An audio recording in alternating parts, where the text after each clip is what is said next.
Reproduction, in vitro fertilization, and all of the questions that go along with it have been making the headlines recently as the Southern Baptists had just discussed IVF in their most recent meeting. What's going on with this? Newspapers across the globe have been screaming that the Southern Baptists are banning IVF for their constituents. Is this true? And why should they? What do we make of these new reproductive technologies that we've entered into in our society? Is there danger here? Is there something Christians should think about? That's the topic I'm going to explore on this. Come, let us reason together.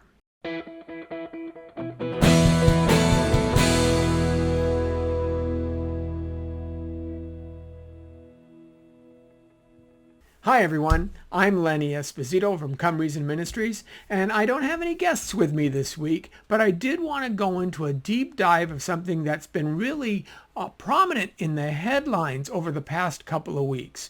The Southern Baptist, which is the largest Protestant denomination in the United States, had their annual meeting just this month, and one of the things that came out of it was a topic considering the idea and the effects of in vitro fertilization.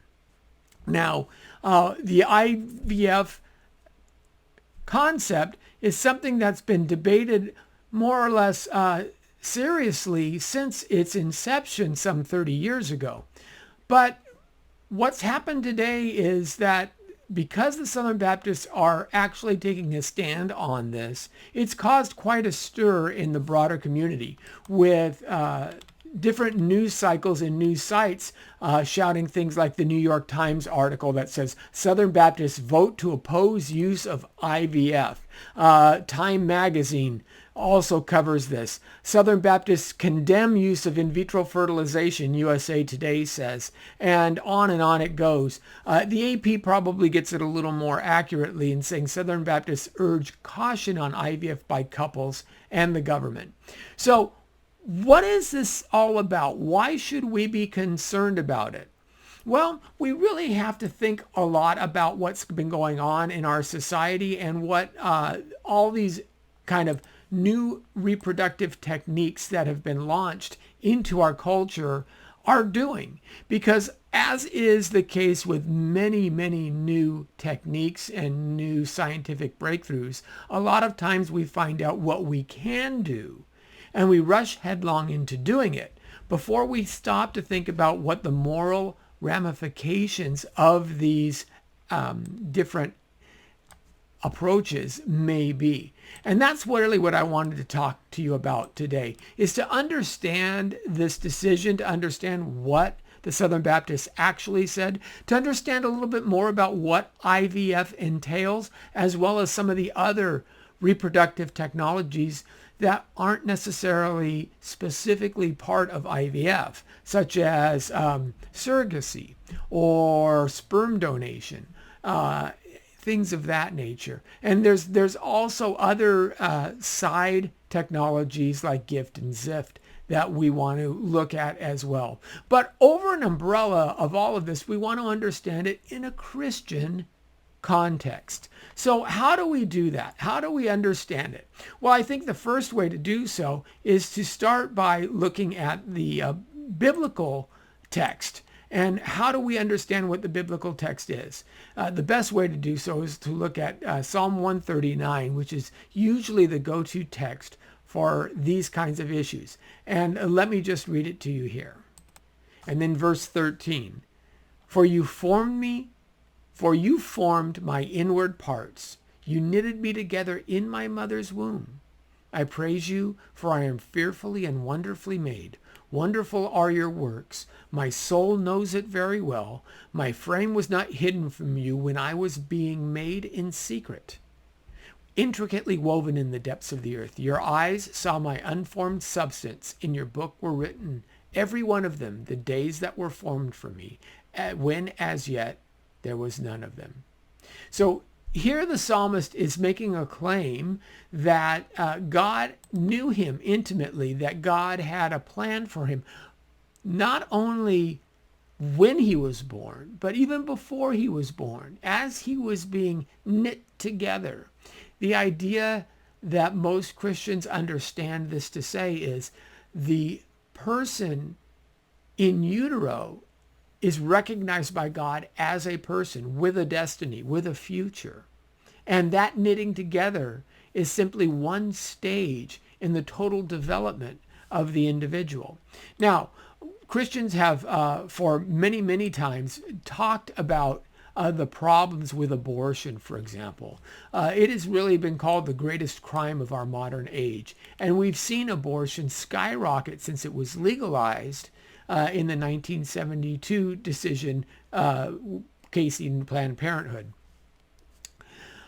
However, that's recently been overturned by the Dobbs decision in the Supreme Court. That doesn't mean that abortion is now illegal, but it does mean that abortion can be made illegal by certain states, given certain restrictions as the states so desire. So it's left to a state's issue. But in all of this, we recognize that the baby in utero, the baby before it's born, is still a human being. It is a human being at a specific stage of development, one that every human being who has ever lived has had to go through. Now think about that for one moment. There is no human being who has ever lived on earth who hasn't at one point been a fertilized egg, been an embryo, been a fetus, been a blastocyst. All of these things, a zygote, all of these are labels that we use for different stages of development, right? Fertilized egg, zygote, blastocyst, embryo, fetus. These are growing stages of development of a person. And as we've talked about in past discussions, there is an argument that can be made against abortion that Scott Klusendorf has coined called the sled argument. And what he offers is the idea that size does not determine personhood, right? So people talk about, you're talking about something so tiny, but humans don't lose value because they're small, do they? Size doesn't equal value. I mean, Shaquille O'Neal is huge. He's bigger than, say, a little person who maybe only measures at 2'4" as a fully grown adult. That doesn't make one person more intrinsically human than the other or more intrinsically valuable. If someone were to murder either individual, the charge of murder would apply equally to both, to either victim. So using the idea of size to determine personhood is ridiculous. Both a little person and Shaquille O'Neal are a person. They're a human being, and they both have those same rights. Therefore, size of a preborn child shouldn't matter in determining personhood as well. How about level of development? That's the L in SLED. We have the S in SLED. That's size. L is level of development. Does that determine personhood? Well, if a person's value is defined by his abilities, by what he can and can't do, well, that seems fairly arbitrary as well. I mean, you have individuals who are quadriplegics. Does that mean that they're no longer a person, or maybe they're only 20% of a person? They should have only 20% of human rights or things like that. Human beings don't become disposable because their level of development makes them helpless or defenseless or dependent. That's ridiculous. No, the value that we understand human beings to have transcends our abilities or lack of abilities. Therefore, if someone is simply missing an ability, it doesn't mean that they are any less human. So it's not their level of development. But some may say, what about the fact that the preborn person has to live inside of a womb? They can't live independently. So this is, first of all, this is a twofold argument. One is the environment in which the person finds oneself. Location certainly doesn't matter in terms of whether a human being is a person or not. Don't you agree? I mean, there are babies who are born at 21 weeks and they survive. So at week 22, when that child is in a neonatal unit, if someone were to come in and smother that child, are you saying that that's okay? And how is that different than at 22 weeks tearing the child out from its mother's womb, forcibly killing it through a D&E, through an abortion procedure. No, we know that people who have different locations, different environments in which they need in order to survive, it makes no difference to their personhood. Anybody who would go into a neonatal unit and say, I can destroy children because they have to be hooked up to this respirator, they have to be hooked up to this incubator, they would be considered savage. It doesn't make sense that one's environment cannot be the deciding factor, and changing locations is really a morally trivial aspect of personhood. But the degree of dependency, some may claim, they can't live without being attached to their mother. That's true that an unborn's dependent upon his mother for his sustenance. That's true that an unborn is dependent upon his mother for his or her sustenance. However, newborns are also dependent upon their parents for their sustenance, completely, totally. If they were to be abandoned, we would rightfully put the parents in jail for child neglect. If there are many dependent people who are completely physically dependent. There are those, like I said, who are paralyzed, say, from the neck down. There are individuals who have aged to the point of where they have total dependence upon caregivers. And if a caregiver refuses that dependence, we consider them abusive and we put them away. So size doesn't matter. Level of ability doesn't matter. Environment doesn't matter. And degree of dependency doesn't matter. And if you think about this, if you were to look at, like I said, an 18-month-old, really, all of those factors apply to an 18-month-old as the same way it would apply to a preborn child. Just the amount of dependency, the amount of environment in which they're reared, that's the point that changes. Now, why do I bring all of this up? Because first of all, of course, it's a good argument against abortion, and that's important. But it's also the same argument that we talk about when we start talking about reproductive technologies, because reproductive technologies are not always value neutral. There are things that have to happen for in vitro fertilization to occur. And in vitro fertilization was the primary concern of the Southern Baptist Convention. Now, the Southern Baptists have a department called the Ethics and Religious Liberties Commission. This is something that one of their branches that they put forth in order to understand and make judgments on ethical issues of our day. And what the Southern Baptists actually voted for was a statement to Congress, to actually the senators. What the senators are considering a bill called the IVF Protection Act that's been introduced into the Senate. And this congressional bill would become law if passed to the House, and if both the House and the Senate passed it and the president would sign it, this bill would be significant. And here is the letter that the Southern Baptist Ethic and Religious Liberty Commission actually wrote, because this is the point you want to hear. You want to understand what they're actually arguing. And this was written by the president, who is Frederick Brent Leatherwood. He's the signator on it, but he's signing it for the Southern Baptist Convention, who voted to approve this approach. And this is what it says. Dear Senators, I write to you as the president of the Ethics and Religious Liberty Commission. Our organization serves the public policy arm of the Southern Baptist Convention. The SBC is the nation's largest Protestant denomination with over 45,000 churches and nearly 13 million members. I'm writing to voice concerns with the newly introduced IVF Protection Act. Southern Baptists affirm the desire to build families, and we grieve that infertility has plagued so many couples, including couples in our own churches. Note that. He goes on to say, we believe that the family is the foundational institution of society and wish to see a culture where families can flourish. At the same time, Southern Baptists believe every child from the moment of conception is a gift from God, worthy of protection and care. and possesses the inherent right to life, regardless of the circumstances of his or her creation. Taken together, these beliefs mean that while we lament the deep pain caused by infertility, we cannot remain silent about the ethical problems posed by in vitro fertilization, IVF, and other forms of assisted reproductive technology, that's ART, as currently practiced in the United States.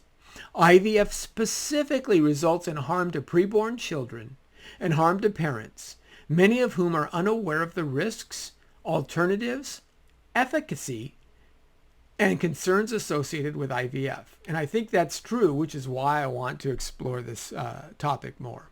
But the letter goes on.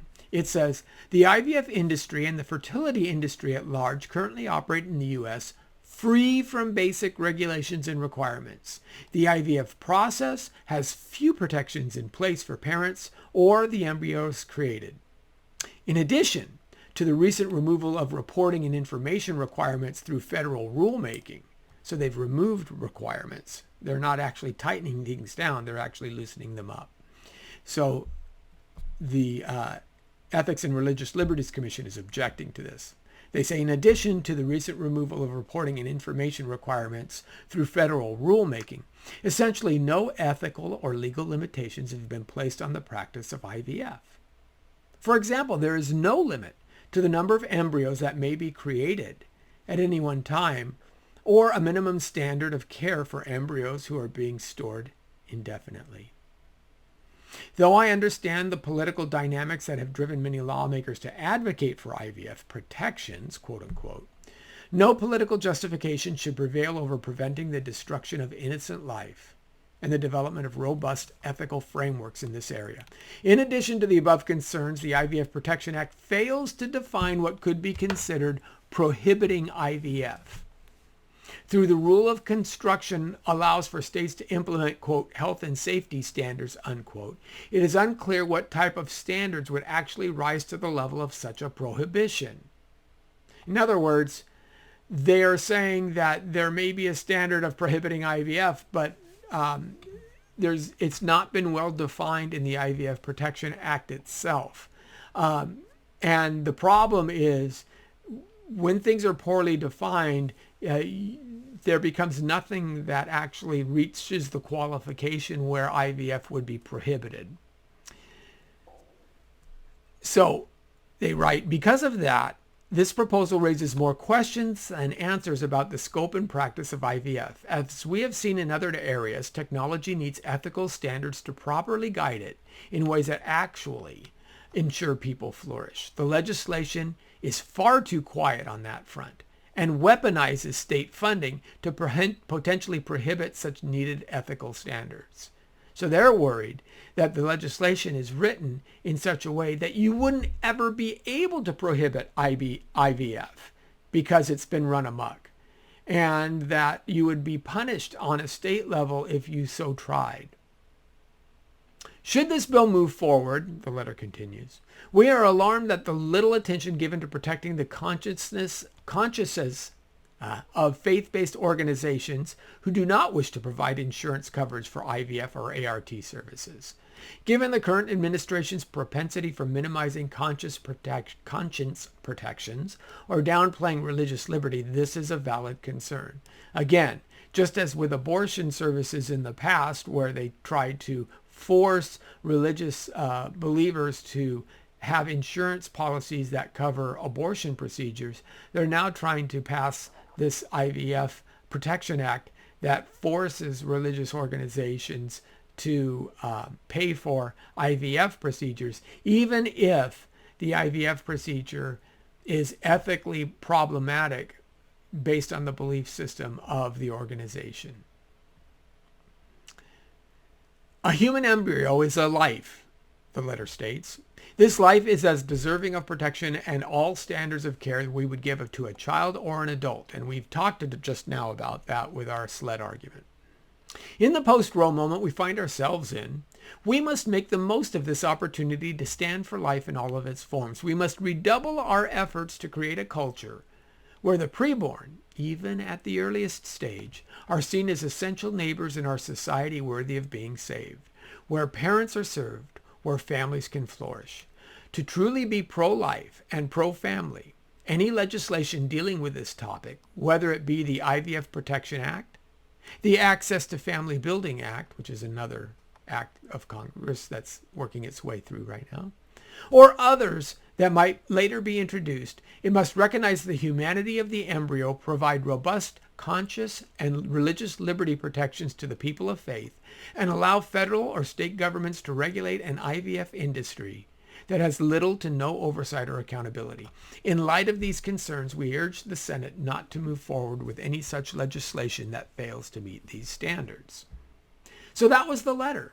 So you hear it, right? It's not, we want to pass a ban on IVF. That is not what this letter is saying. That is not what the Southern Baptists are saying.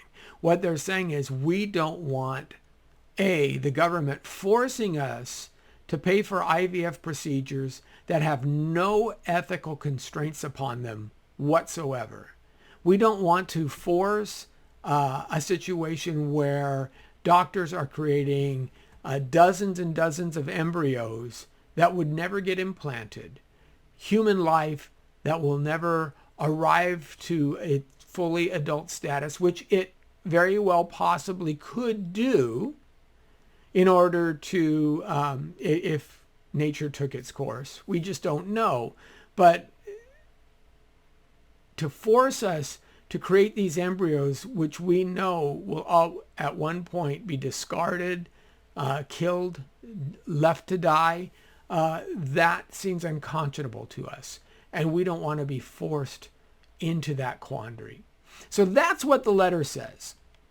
And I think it's pretty clear that this makes a lot of sense.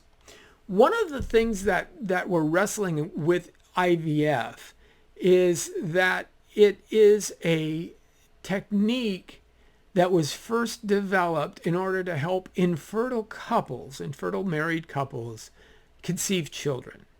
And usually this problem was with one or both members of the marriage. Either there was a low sperm count on the husband, maybe the wife had an inhospitable uterus, or maybe she just had a blockage in her fallopian tube. There could be any one of a number of reasons as to why the couple couldn't get pregnant.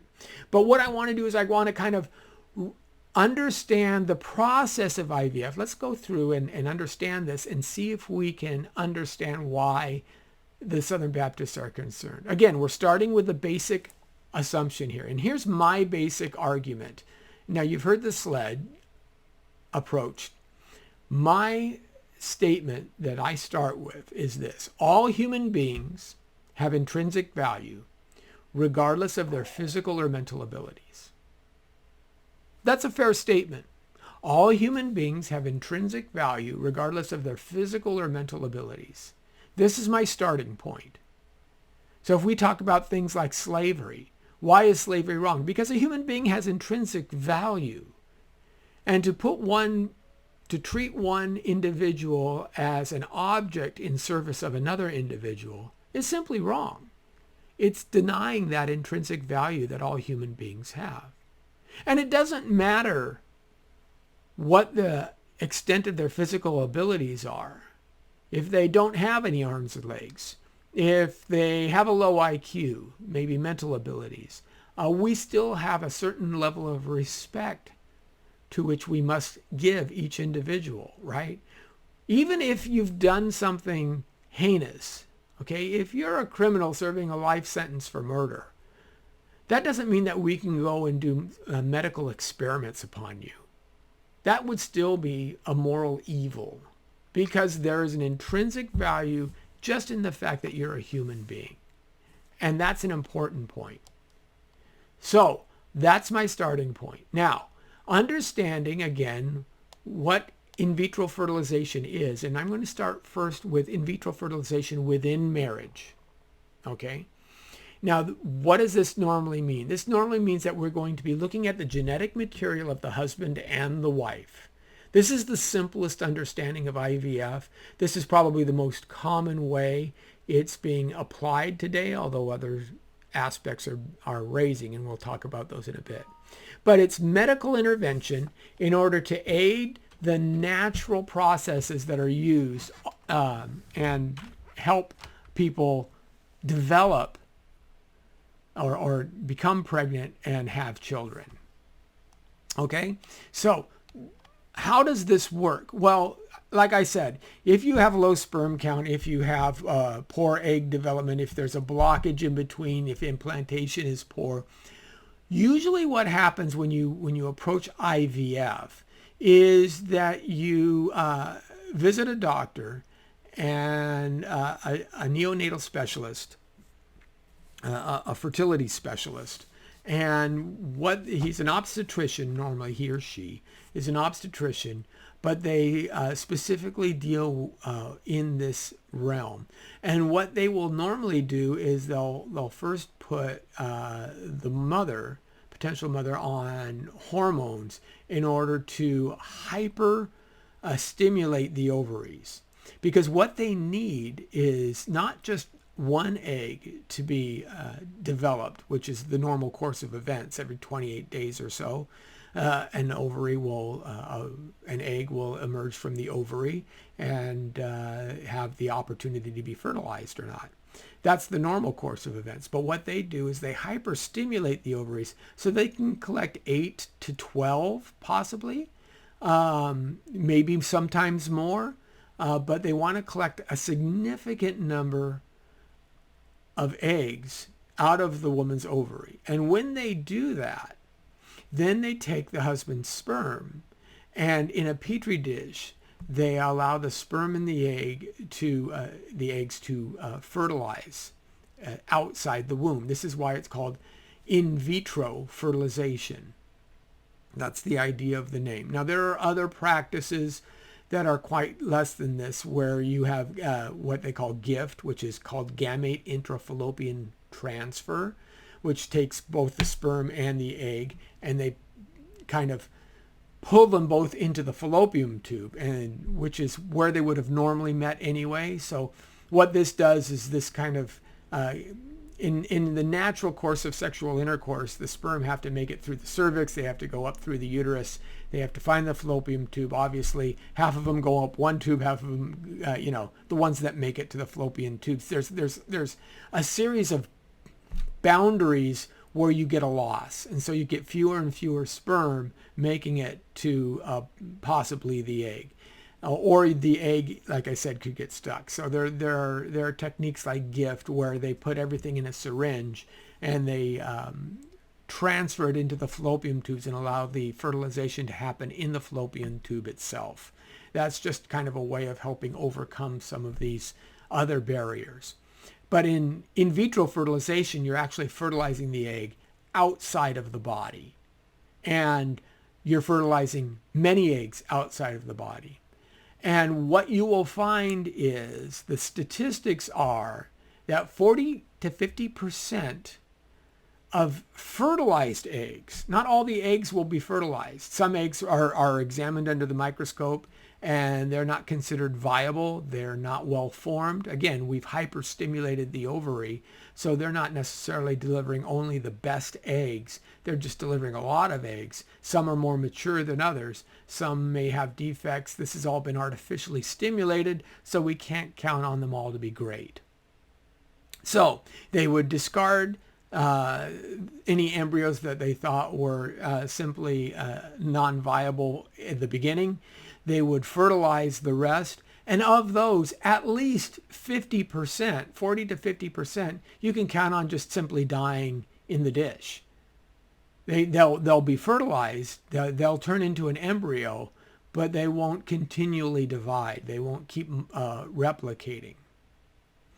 And that's a problem. But it gets worse, because of those that do take, since they start with so many, of those that do take, maybe you have 5 to 8 that are viable. Let's say we have 5. You can't put 5 embryos into a uterus. Oh my goodness, right? We all, I don't know if you remember Octomom.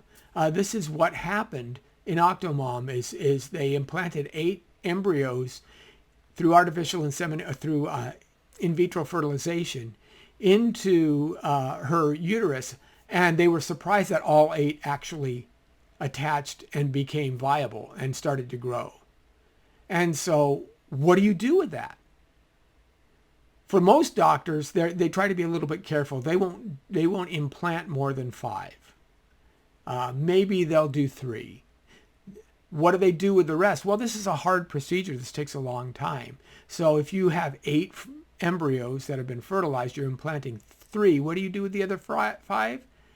You put them on ice. Here is a human being in the earliest stages of development that gets put into a deep freeze, a hyper cold freezer, in order to store it, because we know that we can actually re-stimulate that embryo to start growing later. Now you have a tough choice, though. If you're the potential mother and father and you've been suffering and worrying about your infertility, and now you've got 8 viable embryos, 3 of which will be implanted, knowing that possibly 1 will survive to term, even of those 3. And we've got 5 kind of as a quote-unquote backup in case all 3 die, then you can try again. But if you have twins, if you have a baby, what do you do with those other 5? You can either carry them yourself, right? You say you have twins. Say 2 of the children are born to you. Maybe all you wanted was 2 kids. Now what do you do? Do you pay for the long-term storage of those additional embryos? Because it costs money every month. How do you deal with that? There's an added cost. It's already been $12,000, maybe $15,000 for all of the fertility treatments to this point. You've now got a couple of mouths to feed and all the added expenses with that. And you're going to pay for these other embryos, who, by the way, don't last forever. 7 years or so, and then they're going to probably be non-viable from that point forward as well, right? You can't deal with it. So you have problems one way or the other. Now, if you say, well, just implant them all and we'll see what happens, we'll carry which ones are to term. Again, what happens if all 8 take? Usually what happens in the case of most IVF approaches is you have 2 or 3 that start to grow. If you have triplets, doctors will start to recommend what they call selective reduction. Sometimes you have 4. And they say, well, you need to abort a couple of them in order for, because every additional person that's growing in your womb threatens the entire group of embryos, threatens the entire group of fetuses, right? If you have 4, because human beings are just not meant to carry 4 children naturally. It happens once in a very rare instance, but even then it's highly dangerous. It's highly dangerous for the mother, and it's dangerous definitely for the fetuses, for the babies. So the doctors say, well, you spend all this money, you went to this point, don't you need to just reduce a couple? Don't you need to just kill a couple? Now, again, you're an individual or a couple who have suffered for years because you can't conceive children, and now you're being told to kill a couple of them. And there are no standards in the industry for this practice. Doctors can implant as many eggs as they so desire. If you don't know this and you haven't talked to your obstetrician about this ahead of time, then what they will do is they will do whatever it takes to get a positive result, which means that if it means implanting 8 in order to make sure 1 stays viable all the way through to birth, that's what we're going to do, because we don't care about the other 7. What we want is the final success so that I can continue to get paid. You see the problem with that. So how do you deal with this? Another option that you can have is to say, well, don't fertilize all of the eggs. Let's freeze the eggs. And that's a possibility. You can do this and say, we'll just fertilize 3 and we'll implant all 3. And if I have triplets, that's God's will. Now, I would think the Southern Baptists don't have a problem with that per se. I think that most ethicists would say what you should do is you should fertilize only those eggs that you're willing to implant, and you should implant only those eggs you're willing to gestate to birth. And if you're willing to carry triplets and you're willing to do the work for triplets, then God bless you. Because no innocent life has been threatened in that point, right? You fertilized 3, you've carried 3, you've given birth to 3. And that's fine. That is a moral and ethically sound way in order to use reproductive technologies to have children. You can freeze the eggs that are left over in case you want to try again, or in case you want another child down the road, something like that. Again, it's not as easy. It's more expensive because the freezing technique is different than freezing an embryo. And there's a lower chance of success because eggs by themselves don't thaw as easily. They're not as viable. They tend to deteriorate more easily than fully formed embryos. So that's the problem. Now, again, the octomom scenario is always avoidable. As Christians, we need to talk to our doctors. We need to say, if we're going down the road of in vitro fertilization, realize that the costs are high. And there are costs even in the hyperstimulation of the ovaries, right? There is side effects that go along with that. There's sicknesses that can come along with that. There's serious health issues that are at risk when you do those kinds of things.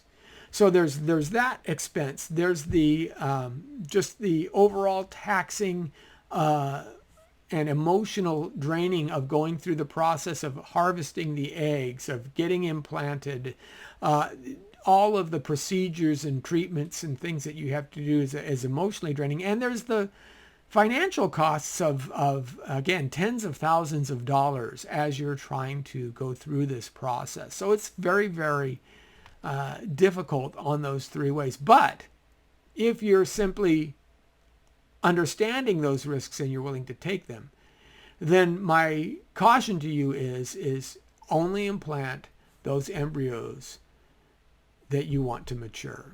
You don't place more people in a lifeboat than can fit in a lifeboat because otherwise you're risking capsizing the lifeboat and losing everybody. And that should be the guiding principle in vitro fertilization. That's what we should be talking about. That's what the Southern Baptists are concerned with. They don't want doctors, fertilizing 12 embryos, implanting 8, causing an abortion for 6 of those 8, and then shelving the others so that those human beings in the earliest stages of life will eventually die. And usually what happens in those, there are many pre-existing embryos right now, fertilized eggs right now in freezers across the country. And a lot of times what happens is the parents, as life goes on and they get busy, they get tired of paying that bill because they're paying for nothing, right? When they decide, well, our life is full, we've got 2 kids, that's really all we need. So we're just going to stop paying for that.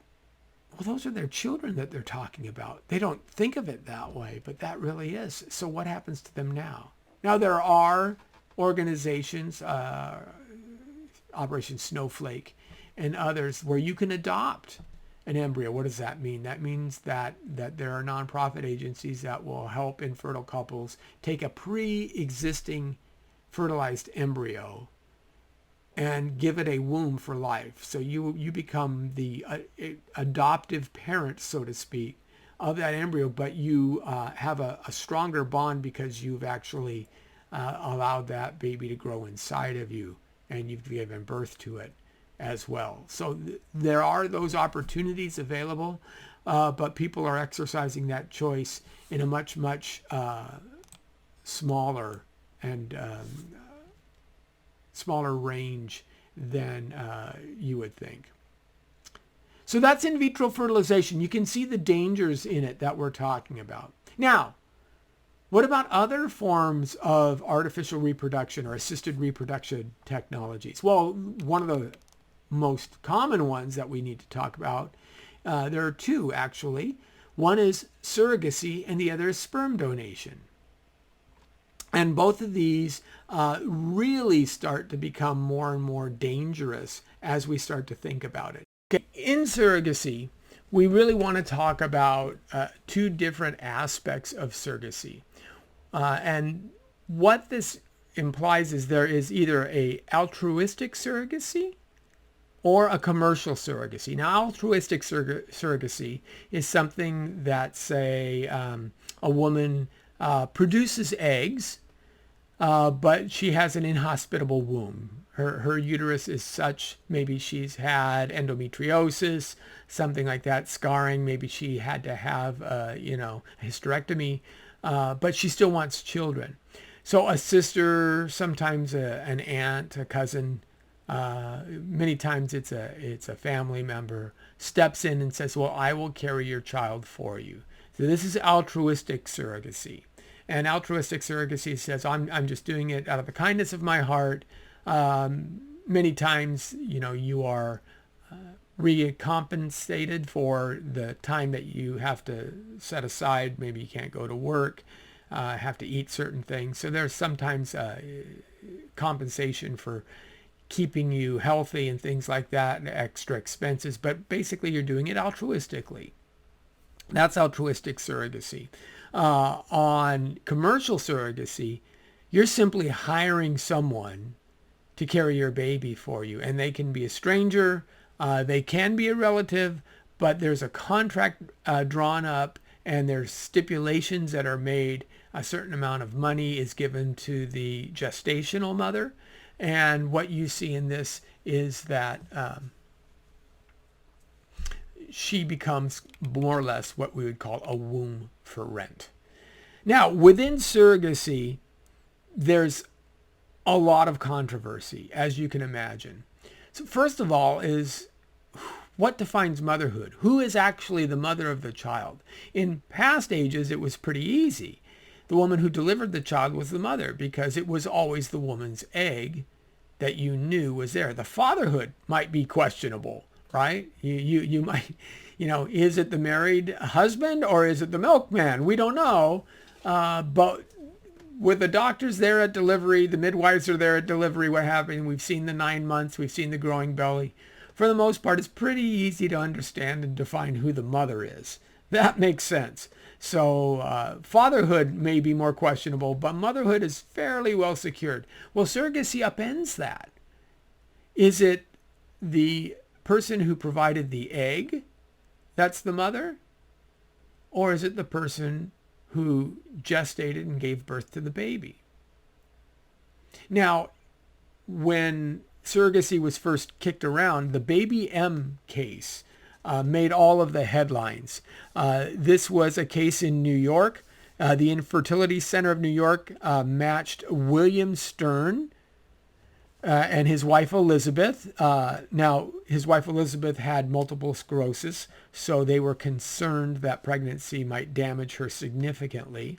But William Stern wanted to have progeny. Because of the Holocaust, he had lost much of his family. He wanted a son to carry on the family name. He wanted a child where he had a living relation. So the Sterns were matched with Mary Beth Whitehead by the Infertility Center of New York.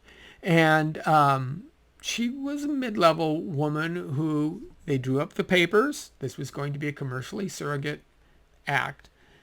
And as she was pregnant and as she carried the child, she happened to have maternal feelings for that baby. Completely natural. She fell in love with the child. And she refused to give that child up. She said, no, I'm the mother.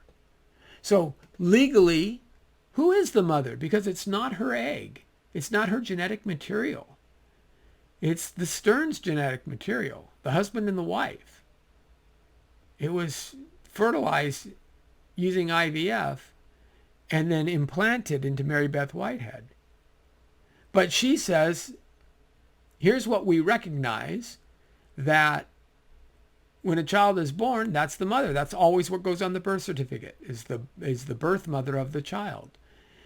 And so the court, New Jersey Supreme Court, had difficulty with this, and the New York Supreme Court. The court ruled that legally the biological contributions of both the donor mother, the egg mother, and the biological contributions of the one who is carrying the child, because she's offering biological advantage to the child as well, they cancel each other out.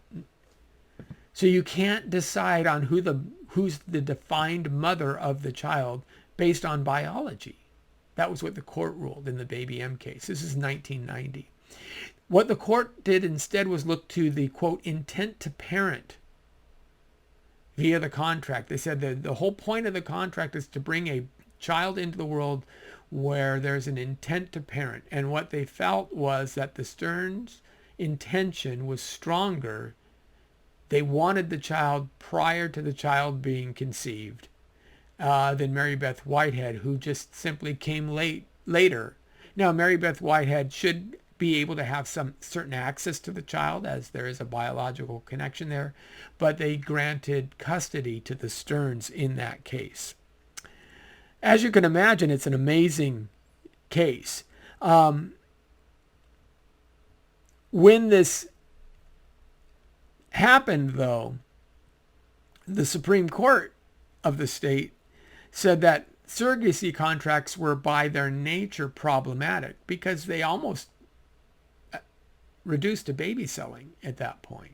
And I think that's really one of the biggest cruxes of this problem of surrogacy, especially commercial surrogacy, where you're paying for a service, and at the end of that service you get a human being. And anytime you exchange money in order to get a human being, we have a name for that. There's actually a technical term for that. It's called slavery. When you pay money for human beings, then you're buying people. And that's what slavery is. There is another case, Melissa Cook and Chester Moore, CM versus MC, that shows how difficult these kinds of things become. Melissa Cook was a 47-year-old surrogate. She was pregnant with triplets following a round of in vitro fertilization in which doctors implanted into her womb 3 embryos. So all 3 took. That's the scenario. Chester Moore was the sperm, and he also secured the donor eggs. Now, Moore demanded that a Cook would abort one of those 3 children because he, again, wanted the other 2 to survive to the fullest, pursuant to the terms of the surrogacy contract. But Cook was pro-life. And she didn't realize that being a surrogate isn't simply just giving life to an infertile couple, but it may include abortion as a selective reduction act. Now, she refused this, and the court sided with Chester Moore and severed all of Cook's parental rights.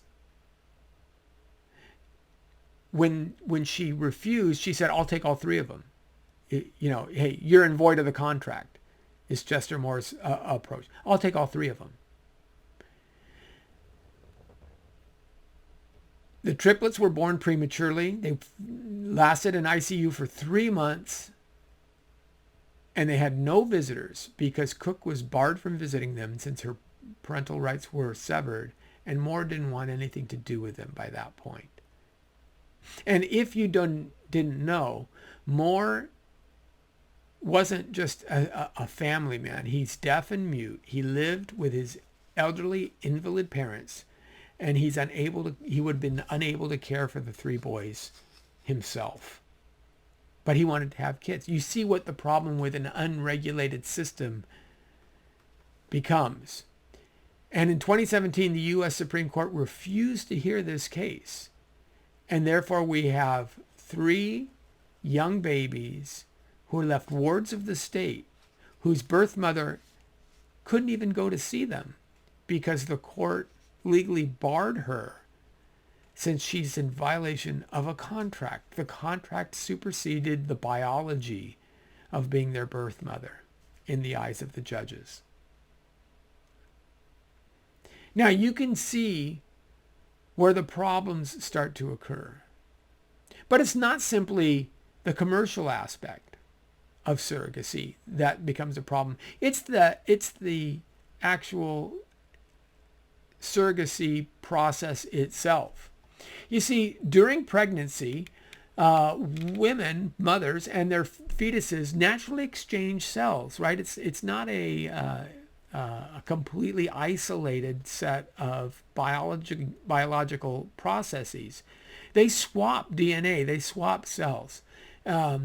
And this is why if you have a baby who is Rh positive in its blood type, but you're Rh negative as a mother, you can have a lot of issues because the positive and negative blood types, conflict with one another, and you start releasing antibodies against the protein, and it becomes a big problem. In many women, cells of fetal origin will persist in their bodies in small quantities, even after they've delivered the child. So some of the baby gets put back to the mama, so to speak. It's called microchimerism. And in women, if you had a boy, the presence of male microchimerism is associated with 60% reduced mortality. In other words, if you have all boys, the chances are that, they could be more detrimental to your health. And I know my wife is the mother of 4 boys, and she's told them, you guys are going to kill me because no, that's not what I meant. But it is true that in survival among women, we see male microchimerism. If it's significant, it can have detrimental effects upon the mother. The bigger point, though, is that with this surrogacy case, you start to see exchanges. And you have to ask, even in an altruistic setting, what happens if the cousin, the sister become attached to that child? What happens if they start to see themselves in a more privileged position? Maybe saying, hey, you can't punish that child that way, or what have you. What happens if they start to bond with the child? Now, think of this. One of the things we're asking people to do in surrogacy, one of the things we're actually looking for women to develop is a way to distance herself from the child growing within her. This is shocking. This is not a value that we wish to cultivate, where we have individuals, we have women who are giving birth to children where they feel detached from them. That's not a human value. That's just completely unnatural. But that's what surrogacy asks you to do. Detach yourself from this child because it's not going to be yours. Now, that happens sometimes in the real world. Obviously, babies are abandoned. Postpartum depression kicks in and things like that. But we don't celebrate that, and we certainly don't want to cultivate it. But surrogacy does ask us to cultivate that, doesn't it? Which should be a red flag. It should be a way of saying, we need to double think this. The other, of course, problem is there's a significant potential for exploitation. In that, I mean, there's a lot of individuals, especially in Europe, who will go on surrogacy holidays. They'll go to Thailand and they'll find a woman who's just dirt poor. And if you put, $10,000 in front of a woman who's in the lower echelons of Thailand, that's an incredible sum to them. That's life-changing money. That could set them for the rest of their life. But in doing that, aren't you kind of controlling every aspect of that woman?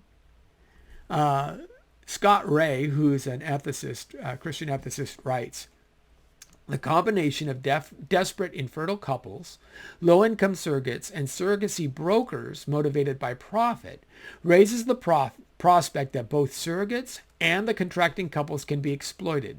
But statistics on hundreds of surrogacy arrangements to date indicate that this potential for exploitation hasn't yet materialized. Most surrogates are women of average means, not destitute, but also clearly motivated by money. Scott Ray goes that the fee alone should not be considered exploitation. However, this does not mean that the potential for exploitation should not be taken seriously. Should it become more socially acceptable and states pass laws making it legal, it is not difficult to imagine the various ways in which surrogacy brokers would attempt to hold costs down in order to maximize their profit. One surrogacy broker suggested that the surrogates from other countries would only receive basic necessities and travel expenses for their surrogate services. Revealing a strong bias toward exploitations of the surrogates, he said, quote, often they, that is the potential surrogates, are looking for a survival situation, something to do to pay their rent and food. They come from underdeveloped countries where food is a serious issue. So you see the problem that this develops. It is not a good trend. The cost of surrogacy in the United States is, it's illegal to just simply contract out. It can be $40,000 to $50,000 for a United States surrogate. And in India, you can get one from $6,000 to $10,000. Such a bargain. You can see where the problems will continue to develop with surrogacy. There are other issues with reproductive technologies as well. So take in vitro fertilization, or where we have older women past childbearing age, who are now using IVF and fertilization techniques in order to artificially become pregnant. Now, they're their own children, but what we saw is between 1997 and 1999 in this study, this is an older study, 539 deliveries were performed to older mothers. That's mothers aged 50 and above. So that's 4 per 100,000 in 1997, 1999. In 2013, after reproductive technologies and enhanced hormone replacement therapies and things like that had occurred, that number rose to 677 per 100,000. That's pretty significant. That older women now are using assisted reproductive technologies in order to have children later in life. But what are we asking then? What happens when a 55-year-old gives birth? Does that mean that when that child is 15 and 15-year-olds, teenagers in the throes of that crazy time, now your mom's 70? I mean, that's a tough ask. Now you're talking about children who may not hit 18 before they have to bury their parents because their parents are that old. Have we thought about these issues? Is this fair to the child? Is this fair to the mother? How do you, as a 70-year-old individual whose health is failing yourself, ever catch up to a 15-year-old who's like running free and running crazy? And of course, these reproductive technologies are being leveraged significantly in the same-sex communities. Singles, homosexual couples, and people who would have never naturally been able to have children because they simply don't have a mate, they don't of the opposite sex, find themselves now in positions where they can hire a surrogate, hire an egg donor and hire a surrogate, and put it all together with their sperm and, one from each father and supposedly, and then have it impregnated. And this becomes more and more difficult.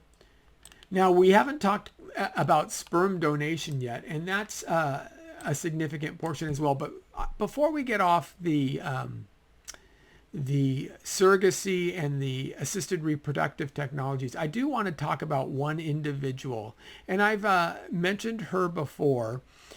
She is a very famous individual, which is Bridget Allen. And she was written up very famously, Bridget Adams, I'm sorry. I want to talk about Bridget Adams, who was featured on the cover of Forbes magazine as the woman who could have it all. She had gone to school, gotten her degree, started her professional career, and she was looking around for Mr. Right, and in her 30s just couldn't find anyone that would work along with her career path and things like that. So at 36, what she did was she had 10 eggs frozen. And she said, I'm just going to put this off. It was early 2017. And she turned 45. And then she said, okay, I can't wait any longer. I'm going to start a family on my own. So she had actually 11 eggs stored. She selected a sperm donor and decided to carry the children. What happened during the process? Well, the Washington Post tells the story. 2 eggs failed to survive in the thawing process.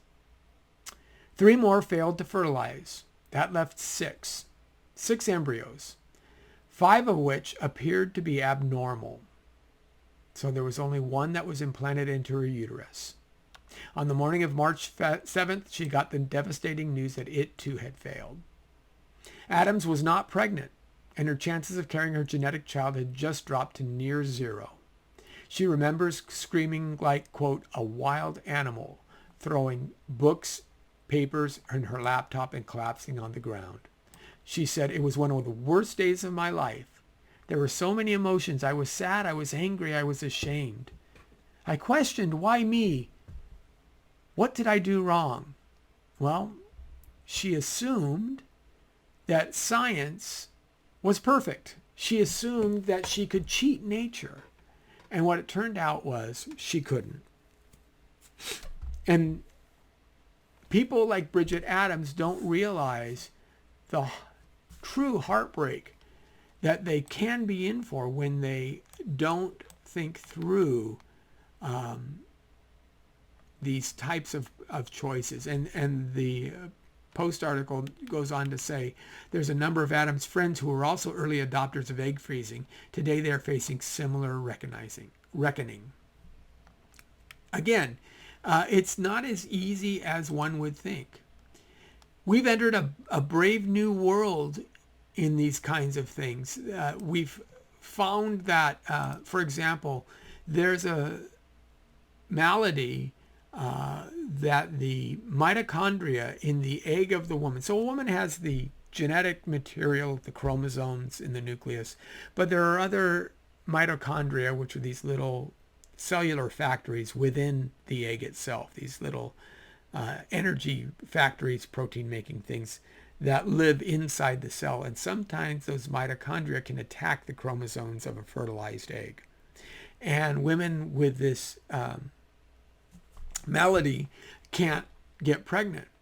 So what a group in England have done is they have worked on a way to take the genetic material, the DNA, the chromosomes, out of the mother's egg, do the same thing out of a donor egg and replace the donor egg, filling it with the mother's DNA, with the mother's chromosomes. This is called mitochondrial replacement therapy, is what it's labeled, but it's chromosomal replacement therapy, because the egg itself and the mitochondria are the thing that stays in it's the chromosomes that are switched. Now, when the egg and sperm are fertilized, and if you were to test the child, the DNA would show up from the mother and the father. Except some of that mitochondria does add genetic material to the baby. So you do have some ways of testing DNA where that mitochondrial DNA shows up. And that traces back to the third mother, the egg donor, which means that we have now been able to give birth to 3-parent children. And that's what 3-parent IVF is. It's another concern, isn't it? Where children start to wonder what's going on. Now, what we've found when sociologists have studied things like sperm donor children or surrogate children, they want to know where they come from. Sperm donor children, people who are born to either two lesbians or a mother and father, where a father did not contribute the sperm, maybe he's had some kind of issue where he can't produce sperm, they have as much of a drive to find their natural birth parent as adoptive children have to find their natural birth parent. This is what they found out. And sometimes what they found is actually quite frightening. And I say that because there's a couple of stories that are very, very prevalent in this situation. One was featured on the New York Times. The gentleman was named Eli Baden-Laser. And he said, this was June 26th of 2019 in the New York Times. He said, "It was never a secret in my house that I was conceived with the help of an anonymous sperm donor. For the majority of my childhood, I never really thought about him. He was reared by a lesbian couple in California. And he says he has 2 mothers, gave me a photocopy of the questionnaire when he was 11 that was sent to them from a sperm bank they used in the California Cryobank. The donor filled it out in 1996, 2 years before he was born." And he had a lot of other children whose parents had used donors to conceive because every summer he went to a camp for same-sex families. Once, 2 discovered that they shared a donor. They were half siblings, and that surprised him. It hadn't occurred to him that, or his mother's, that he might have half siblings out there. So he doesn't know why they didn't think about it, but they should have. But what he found is that he had a friend who he said, "I grew up in Oakland, but I spent a semester at high school in a program in New York for kids interested in experiential learning. And one friend I had made there I knew had 2 mothers who used a sperm donor to conceive him. His name was Gus Lamb. Right away, I texted him and asked if he had registered on the California Cryobank. He said he had. We exchanged donor numbers, then we knew. We were half siblings." Now, it was a moment of glee, but also of horror. I knew that as a story, it was mind-blowing, but it was also disturbing to have the script switch to go from friends to brothers. In our experiential learning program, we were constantly being asked to write personal essays to try and understand our lives. For 4 months, we were doing that and reading each other's work and sleeping on the slave floor of the dorm, all whilst not knowing that we were half brothers. So they continue, and what they found out is as they grew in their relationship, Gus told me that he had never been especially drawn to learning more. But when he examined, he found out that he was actually one of 32 siblings that Eli Baden-Laser had. And he said, initially, it made me feel kind of mass-produced. I mean, I'm just one of 32 people that this person created. It could have been worse, though, because in another article in the New York Times on September 2011, they talk about Cynthia Daly and her partner becoming pregnant using a sperm donor, and they found out that Mrs. Daly had a son who was one of 150 children fathered by the same sperm donor. 150 children. Now, again, are we just selling baby parts? Are we reducing humanity to something that can be mass produced? These are the problems that we're wrestling with. This is the issue, truly, with reproductive technologies. There's so much we have to concern ourselves with. Is it the idea that any homosexual couple who wants to should be able to have a child? Or maybe is it the fact that you're a homosexual, the fact that you're same-sex attracted, has to have some drawbacks, one of which is you can't reproduce. Just by definition, two men behaving in a sexual way will never reproduce, and two women behaving in a sexual way will never reproduce. That, by definition, is true. But we don't want to be constrained. We don't want to be defined. We want children to be our accessory to show that we have the perfect life. We don't care if that makes the child awkward or driven to find out who their real father is. Where do I come from? Things of that nature. It becomes too easy to pass off. Now, I understand infertility. I understand how difficult that is. But there are other issues that people are born with where they have to face difficulties that afflict them in life. Nick Vujicic has made a wonderful ministry. He's a thalidomide child. His mother made a decision, and at the time in the early 60s, thalidomide was thought to help pregnant women with morning sickness. Unfortunately, it had severe effects on the developing baby, and it left him with no arms and no legs. Now, he could say, that's not fair, but the choice is to live the life that God has given him. The choice may be for infertile couples to say, can we adopt? Maybe it's a snowflake baby. Maybe it's a baby who already has been born and lives in this world. I don't know what the answers are. You have to pray about that and really look at that with your family. But maybe if you're going to pursue in vitro fertilization, you should at least be cautious enough to understand the risks and understand the limitations that you need to put upon your physicians in order to not destroy human lives that otherwise would be yours. And I think that's the main issue. That's what the Southern Baptists were trying to say. And that's what Christians need to understand. There's too many, matter of fact, for surrogacy, many colleges, many Christian college newspapers will have ads placed there, or bulletin boards, in the commons area will have ads put upon them looking for young Christian women who want to be surrogates, who want to give the gift of life. And they couch this in this kind of pro-life language to say, bless someone else who can't have children on their own. And while the sentiment is right, the practice, I don't know, makes the procedure appropriate. That's where we have to be careful. We truly, truly do. And it doesn't make it right, even if what comes out of it can be a blessing. Again, there are many times where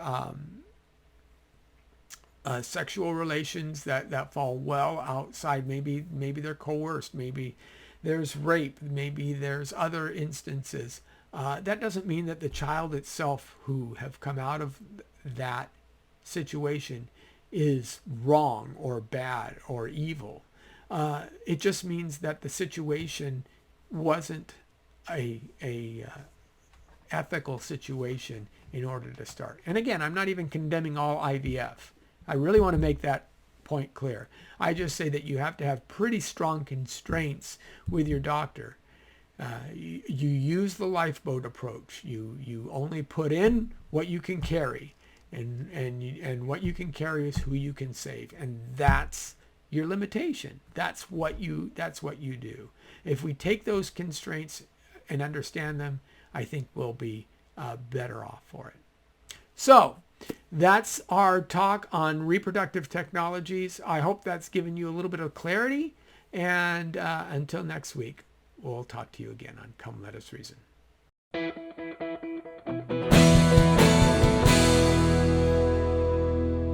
Thank you for watching this Come Reason video.